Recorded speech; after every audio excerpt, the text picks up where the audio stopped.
एक राजा था। अब राजा अपने रथ से किसी जगह जा रहा था। संजोग से रास्ते में एक महात्मा बैठे हुए थे, ध्यानस्थ थे, ध्यान कर रहे थे। सुबह की वेला थी और सूर्योदय इसी तरह ठंडी का महीना था, हल्की हल्की धूप निकली थी। तो धूप सेकने के ख्याल से वो रास्ते के किनारे में बैठ गया और ध्यान मगन था। राजा जब उस रास्ते से गुजरा तो देखा कि रास्ते से गुजरने वाले जितने भी लोग हैं, कोई हमको सलामी ठोक रहा है, कोई जय महाराज कह रहा है, कोई माथा झुका रहा है, कोई अभिवादन कर रहा है, कोई दंड प्रणाम कर रहा है, कोई न कोई कुछ न कुछ कर रहा है। और अहंकारी व्यक्ति जो होता, अहंकारी व्यक्ति का लक्षण ही यह होता है कि वो दूसरे को झुकाना चाहता है। दो प्रकार का चीज है, एक होता है अहंकार और दूसरा होता है संस्कार। संस्कारवान व्यक्ति खुद झुक करके खुश होना चाहता है और अहंकारवान व्यक्ति दूसरे को झुका करके खुश होना चाहता है। ध्यान दीजिए बात पर कि संस्कार और अहंकार में फर्क यह है कि संस्कार झुक करके खुश होता है और अहंकार दूसरे को झुका करके खुश होना चाहता है। और जो दूसरे को झुका करके सुखी होना चाहेगा वह इस संसार में कदापि सुखी नहीं होगा। हाँ, खुद झुक करके यदि हम सुखी होना चाहें तो हमें पल पल सुख मिल सकता है। खुद झुक करके हम शांत होना चाहें तो हमें पल पल शांति मिल सकती है। खुद झुक करके हम आनंदित होना चाहें तो अपने झुकने में क्या दिक्कत, दूसरे को झुकाने में परेशानी है, लेकिन खुद झुकने में कोई परेशानी नहीं है। तो संस्कारवान यदि आप होते, वो संस्कार सत्संग से मिलता है।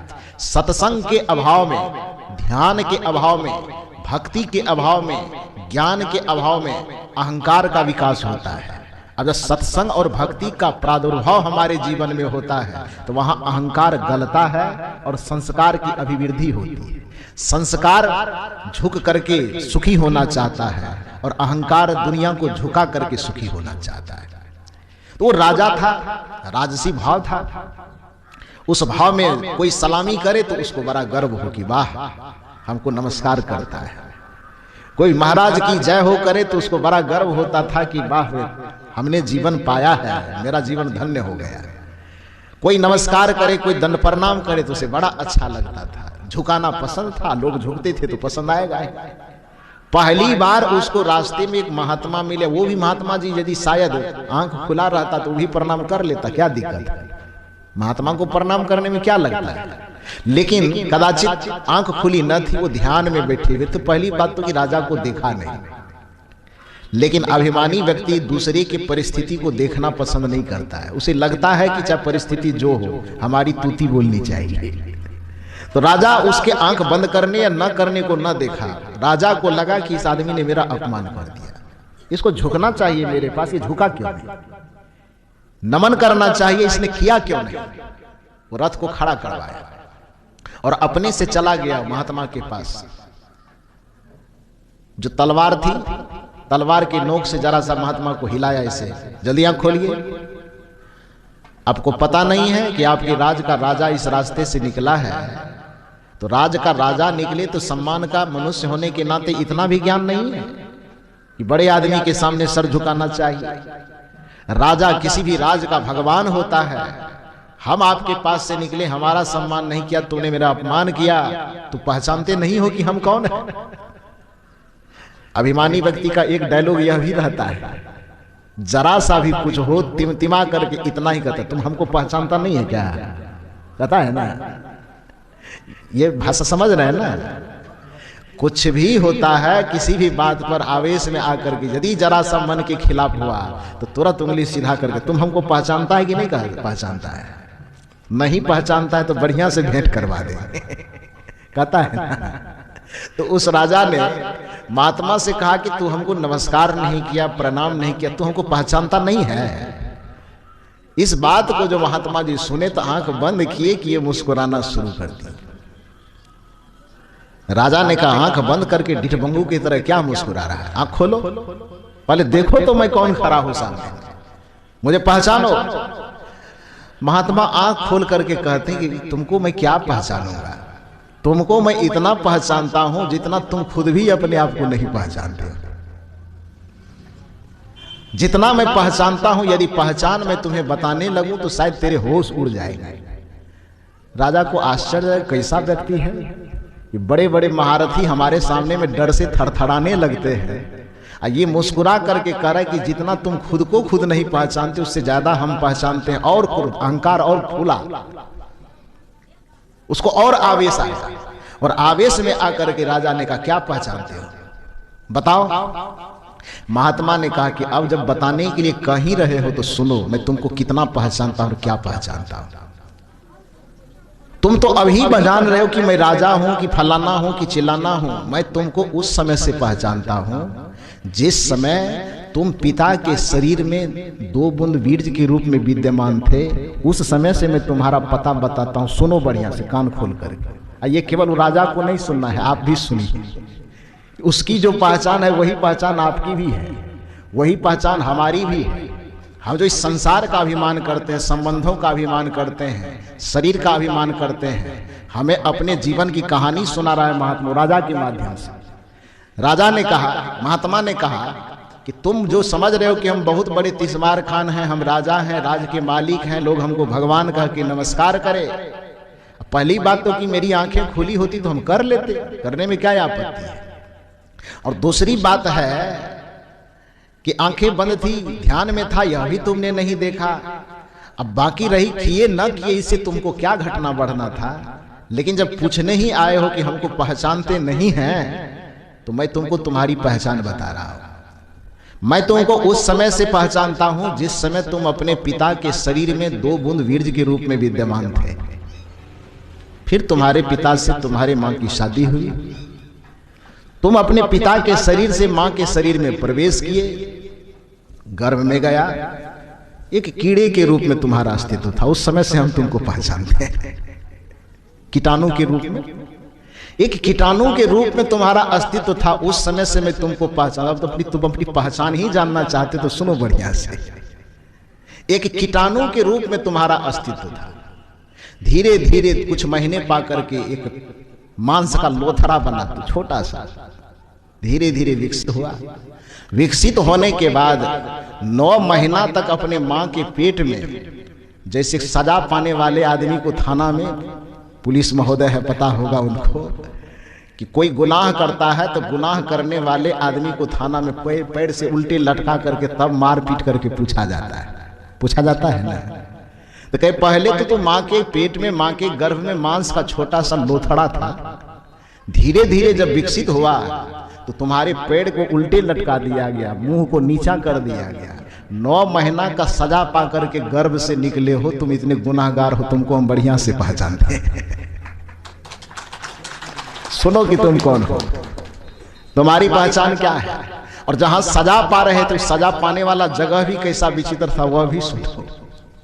जिस गर्भाशय में तुम लटके हुए थे, और मां तुम्हारी यदि नरम गरम कुछ खाती थी, कुछ खट्टा मीठा खा ले, तो तुम्हारे बदन की चमड़ी इतनी कोमल थी कि जरा सा चाय पी ले तो चाय की गर्मी जब तुम्हारे चमड़ी पे जाता था झटपट करता था। जरा सा कुछ तीता खा ले तो उस तीता के प्रभाव से तुम्हारे चमड़ी एसिड की तरह जलने लगते थे, तो तुम छटपट करता था, कभी पैर फेंकता था, कभी हाथ फेंकता था। अपनी स्वतंत्रता भी वहां तुम्हें नहीं थी कि बता सके कि हमको दर्द हो रहा है। ऐसे व्यक्ति तुम हो, तुमको हम बढ़िया से पहचानते हैं। रहने का स्थान भी कैसा था, जिस गर्भाशय में तुम रह करके आए हो वो जेल से भी ज्यादा खतरनाक सेल घर जिसको कहा जाता, जहां हिला डोला ना जा सके, वहां पर तुम बंद थे। और वहां की अवस्था कैसी थी कि जिस गर्भाशय में थे, एक तरफ पैखाने की थैली, एक तरफ पेशाब की थैली, और उस दुर्गंधी के बीच में तुम्हारा मुंह लटका हुआ था। ऐसे सजावार व्यक्ति तुम हो, तुमको हम बढ़िया से पहचानते हैं। सुनो तुम अपनी कहानी। ये केवल राजा की कहानी मैंने पहले बताई, हमारी भी कहानी है और आपकी भी कहानी है, सबकी यही कहानी है। अहंकार कौन चीज का करते हैं, किस चीज का घमंड है। कुछ दिन के बाद जब उस गर्भाशय से बाहर आए, तो बाहर आने के बाद वही रोना चिल्लाना, धीरे धीरे बचपना कुछ आई, 1-2 बरस के हुए तो खेलते खेलते कभी पेशाब में लिपट जाते थे, और कभी गंदगी में, अपने ही किए गंदगी में लिपट जाते थे। ऐसे जगह पर इस तरह से तुम्हारा धीरे धीरे धीरे धीरे विकास हुआ। वह व्यक्ति तुम हो, तुमको हम बढ़िया से पहचानते हैं। कुछ दिन के बाद थोड़ा बड़ा हुआ, पढ़ने के लिए विद्यालय गए। कुछ होमवर्क शिक्षक के द्वारा दिया जाता था, याद होती थी तो थोड़ा खुश होता था, और याद नहीं होती थी तो हाथ फैला करके मास्टर साहब जब मारते थे तो दर्द से छटपट करते थे, डर से गली गली भागे फिरते थे। वही व्यक्ति तुम हो, तुमको हम बढ़िया से पहचानते हैं। तो किस चीज का अभिमान करता है? और अपनी पहचान जानना चाहते हो तो धीरे धीरे धीरे धीरे एक उम्र में आने के बाद किसी से तुम्हारी शादी हो गई, कुछ दिन जवानी के नशे में बहुत बढ़िया से बीता, पत्नी बच्चे सबको संभालते संभालते संभालते संभालते आगे बढ़े। उसके बाद आगे बढ़कर के फिर धीरे धीरे जवानी खत्म हो जाएगी। अब आगे क्या होना है वो भी कहानी सुन लो। ये तो पहले क्या हुआ वो पहचान करवाए, अब आगे क्या होने वाला है तुम्हारा उसकी भी पहचान मैं करवा देता हूं, वो भी सुन लो। आगे चल करके जवानी की रौनकता खत्म होगी, धीरे धीरे माथे से अहंकार की गर्मी थोड़ी ठंडी होगी, शरीर की अवस्था नस नारी ढीली होगी, आंख से देखना कम होगा, कान से सुनना कम होगा, बाल के कालेपन जाएंगे, सफेदी आएगी, दांत ढीले होंगे, दांत उखड़ेंगे, टूटेंगे, गिरेंगे। और उसके बाद जब न पैर काम देगा न हाथ काम देगा तो धीरे धीरे धीरे धीरे अपने ही बनाए 50 लाख के मकान में कहीं पर एक छोटा सा कमरा जिसमें न लाइट होगी न बढ़िया पंखा होगा, चचियाने वाला पंखा जो सबसे खराब होगा, उस कमरे में एक खटिया पर डाल दिया जाएगा और उस कमरे में बस एक स्टूल होगा और वो स्टूल के ऊपर में एक ब्लड प्रेशर की दवाई होगी, डायबिटीज वाली फक्की होगी। खाना खाने के बाद पेट साफ नहीं होगा तो साफ करने के लिए कायम चूर्ण वगैरह 2-4 ठो फक्का होगा। रात में निकलने के लिए एक टॉर्च होगी, अपने शरीर को संभालने के लिए एक लाठी होगी। इसके अलावा तुमको देखने वाला कोई, ये कहानी सबकी है कि नहीं है? यही ना सबकी कहानी है। तो कितना बड़ा धनवान हो, सेठ हो, साहूकार हो, जीवन की अंतिम अवस्था आएगी तो जिस परिवार जिस बच्चे के ऊपर बड़ा गुमान होता है वो सब अपने अपने जीवन में साइड हो जाएगा। जिस शरीर के ताकत पर बहुत ज्यादा अभिमान है, जिस रूप पर बहुत ज्यादा नशा है, वो रूप ढल जाएंगे, जवानी की ताकत खत्म हो जाएगी, परिवार के लोग अपने अपने जीवन में अपने अपने धंधे में मशगूल हो जाएंगे, तुम्हारे जीवन का सहारा कोई नहीं बचेगा। एक छोटे से कमरे में टूटी खाट पर लेटे लेटे अपने खांसने में भी जो ताकत लगेगी उतनी भी ताकत तुम्हारी छाती को नहीं मिल पाएगी। जरा सा खांसोगे छाती दर्द करेगा, जरा सा करवट बदलोगे कमर दर्द करेगा, जरा सा खड़ा होगे पैर के सहारे खड़े नहीं हो पाओगे।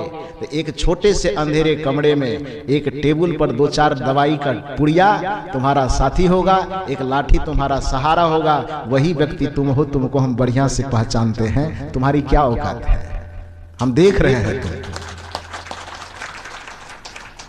इससे भी आगे देखना चाहते हो, बुढ़ापा आने के बाद तो मौत निश्चित है।